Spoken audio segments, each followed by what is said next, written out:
Hi, everyone. I'm Dr. John White, Chief Medical Officer at WebMD. You're watching Coronavirus in Context.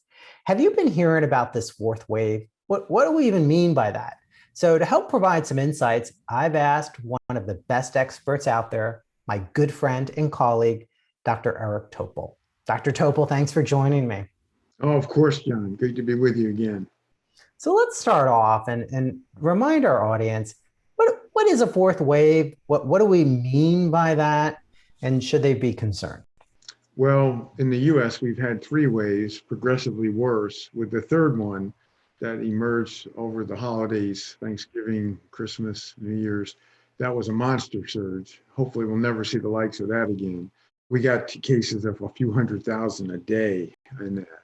Now, we are presently in around 60,000 per day, but what we're seeing is in certain regions of the country, particularly Michigan, extending to Minnesota and that part of the country, in the Northeast, New Jersey, New York, and almost the whole Northeast sector, and then starting to see an uptick in Florida and Alaska. So we're seeing this patchwork pattern.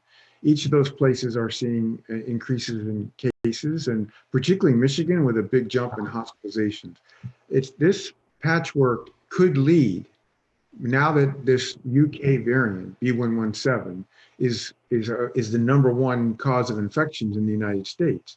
So we may see, or may not, depending on how this plays out, a pretty substantial, hopefully nothing like the third, but it could be, getting up to 150, 100,000, even up to 200, who knows, right? But even with vaccination, you think it could get that high in terms of, you and I talked a while back, and I remember you saying, we need to get to 2 million vaccinations a day. And some days we've had 4.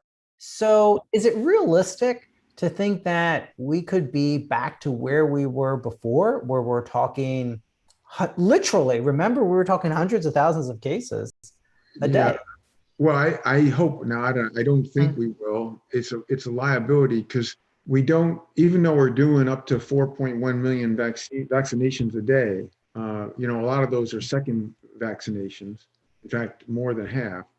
So then the question is, you get the most bang out of that first injection, vaccine dose. And that's why once we saw the B117 starting to take hold here, many of us at that point, late January, early February, were advocating, let's just go for broke on first dose and delay second dose, even though I wasn't in favor of that initially.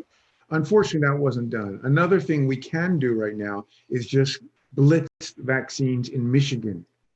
Just get every person we can there, National Guard, retired clinicians, whatever, and more vaccines to basically put out the fire. We saw that work in Israel and in the UK. We haven't done that. So just because you put out lots of vaccinations a day may not be in the places that need them the most. The point here is that we don't have enough people yet vaccinated. So we have over 75% of seniors. That's great. But then what you do is you put the risk, you shun it over to younger people. Okay. So a lot of people younger than age 75 are nowhere near that level of first dose vaccinations. That's the problem. So if we see it, it's because we didn't build the wall, the vaccine wall. Yeah. Enough. You always have these great graphics and stats on your Twitter handle, and people should follow you at Dr. Eric Topol. But I want to give you some numbers because, and I know you know all these numbers, but a lot of people are saying fourth wave. People are getting concerned about that. Others are saying it's scary information. But you pointed out that 44% of new cases are just in 5 states. So how can we truly say this is a fourth wave, which would imply that it's all over the country, where 44%, 5 states representing 22% of the population. But even more, you're in Southern California, and it was recently announced 97% drop in new COVID cases since January, 97% drop. If we look at deaths per day, we're less than 1,000 on average. It's around 700 to 800. I mean, that's what we were, 8, 9 months ago. So is it fair for the media to be calling this a fourth wave, which some people are just getting confused, tired, and then they're not listening to the rest of the messaging that you just talked about what we should be doing in those states who are having surges? Because when you look at all the data, when you take it all together, Dr. Topol, in terms of what's happening nationally, what's happening in local areas, and that's what we really care about. What's your assessment of where we are today in terms of the impact of COVID on the country? Right. Well, I mean, the good news is we've done really well with vaccinations. So whatever we prevent is an outgrowth of that, because we're not doing well with respect to opening things up. Many states are getting rid of mask mandates, as you know. So the two things we have, the new part is the ammunition we have with vaccination. We've never done well throughout the entire pandemic in the US with respect to tighter masking and mitigation. Now, I think the short term is we don't know if this is going to spread more than those states and regions, as you've alluded to. Most of it, the problem of this uptick is localized, but we know that it only starts to show up when you get to 60, 70% dominant UK variant. And those places, particularly Michigan, it's in that 70% range. So when it's only 40%, which is a lot of the states, they may not have declared yet.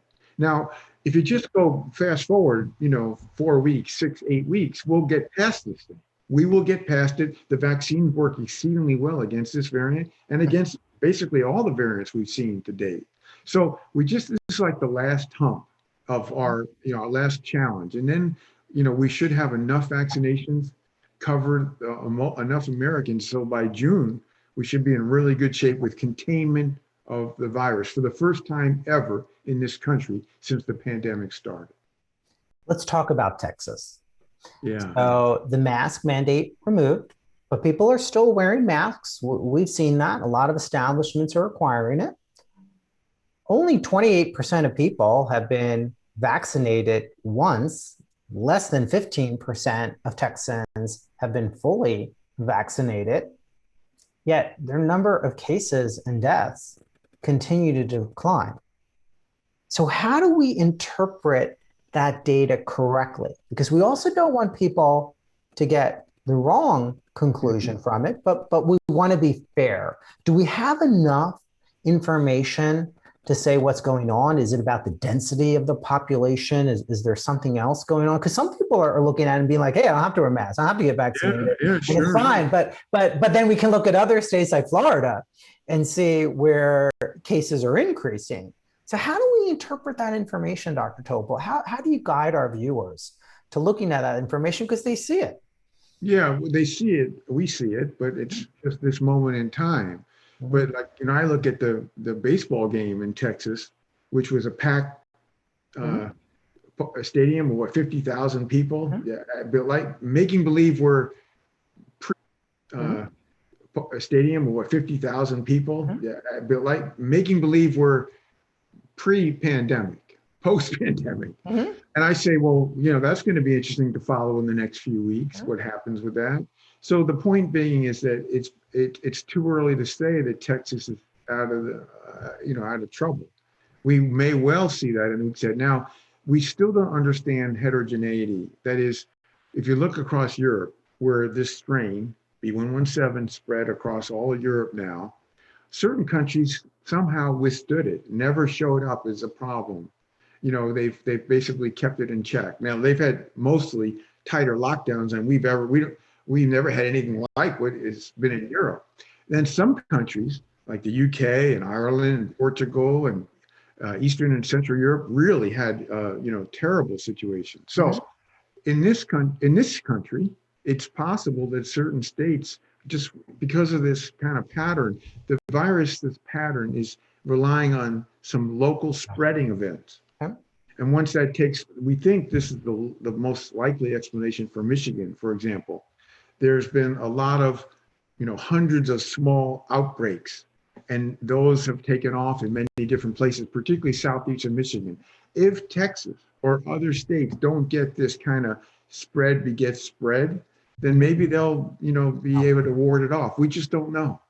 So it speaks to the importance of vaccination. And one question that keeps coming up is there one preferred? I've been telling people, get the one that's offered. But you know what? In a couple of weeks, people may have a choice in certain areas of the country in terms of J&J or Pfizer or Moderna. Do you still hold to the belief, take whichever one you can? But what about if they all three were offered? They were all available.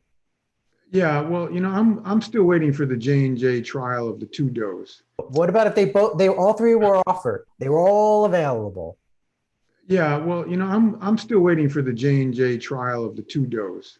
Okay. Because I'd like to know whether the 2-dose has the equivalent efficacy of 90+% as the mRNA vaccines. Until that time, there's a drop off in efficacy with J&J. So you have to weigh, do you want to just get it as a 1 dose and not worry about it and have some drop off in efficacy from mild to moderate infections? Yeah. Possibly that also is blocking transmission and a carrier state. That drop off on 20% points is a lot of points of efficacy. So I'm still keen on the mRNA vaccines. I hold them as the reference standard. And maybe J&J will be as good, but we have to wait for that 2-dose trial to come out. But in fairness, they were tested when there was more variant around than the other two. Well, So, yes, but if you adjust for that and you look at just the US before we were invaded with the B117, it was still 72% versus 95%. what do you predict we're going to find out about asymptomatic transmission with these vaccines? We're starting to see some preliminary data in Israel, in the Yes. UK. Yeah. What's your expectation? Because if we know that for sure, then right, we could stop wearing masks if that's true. When do you think we'll know it? Well, I mean, we are seeing good data for the mRNA vaccines where it looks like it's only going to be small single digits, few percent, 5%, maybe less, that have our carrier state, and even less of those could actually spread the virus. That is, they transmit. So one thing is having a carrier with very low viral load in your nasal mucosa, and another is that you have enough viral load you could actually give it to someone. It looks like the chances of that are really low. The question, John, I should call you Dr. White since you. No, sorry, go ahead. The question, though, is we don't know who those masked men and women or unmasked men and women are. So the issue here is if we all have rapid tests in our home and we could test post-vaccination, and you knew that you weren't one of these people that were, a carrier, then we'd be good to go. But we just don't have those tests out there. Since I have you, I always like to get your guidance for our viewers. And I know the CDC has made recommendations, but I'm going to ask Dr. Topol's recommendations. Domestic travel. What say you? Well, if you're vaccinated, I mean, this is re-entry to me. You're vaccinated, you got your 2 doses, you're 2 weeks post your second dose. As far as I'm concerned, you're good to go. Discretionary travel. Go where you want in the United States. That would be my view. The CDC is taking a more cautious view of it. But, I think you, as a courtesy to others, you wear a mask on the trip because you don't know that you could be an asymptomatic carrier. Low probability, but possible. But yeah, I see the world changes once you get the vaccination over. And we don't do that enough with that, Dr. White. We don't give the reward side. We want to get people to stop being hesitant. Well, hell, why don't we give them the reward? Yeah. Indoor dining. What does Dr. Topol say? I'm not too keen on that just yet because while we are sorting out this variant story, it'd be nice to know. So, for example, for the UK variant, that the asymptomatic transmission that you talked about, that can lead to higher viral loads. Okay. So, we just don't know about that. So I'd hold off on indoor dining, which is kind of chief culprit, number one, bars, dining, indoor dining. I'd hold off on that for a few more weeks until that gets sorted out. What about a movie theater? I've been saying, just so you know, I think movie theaters may be better if they have good ventilation You're looking forward. You're not talking to anyone. There's no shouting or screaming like a baseball game, and Yeah. it's time limited. You're done in 2 hours, and then you leave. What do you say? Well, the ventilation is the question. How do you know it has really good ventilation? How do I know anywhere? It's Yeah, indoor. I can't yeah. check. I don't I, know with the well, film. I want to open the windows everywhere, and I don't know any movie theaters that have That's windows. because you're in Southern California. That's the standard. Open the windows. But okay, you're still you have some concerns about indoor activities. Yeah, yeah. I think we still, the B117 as it becomes the cause of most infections in this country. We're going to learn more, and maybe in a month from now we'll be more confident. But right now, that's the iffy zone. Okay. CDC recently came out with guidance about surfaces. Should people stop worrying about touching an elevator button? Yeah, the elevator button in the trash bin in New Zealand, that's been hunted down, and there's not a lot to substantiate that. So, really, we're talking about aerosol is the main primary transmission. I think all the effort with the disinfectants and the fomite and all this stuff is misplaced. Not that it can't happen, but the odds are so incredibly low. I mean, And we just should spend ridiculously more low. time, as you said, about the air and respiratory.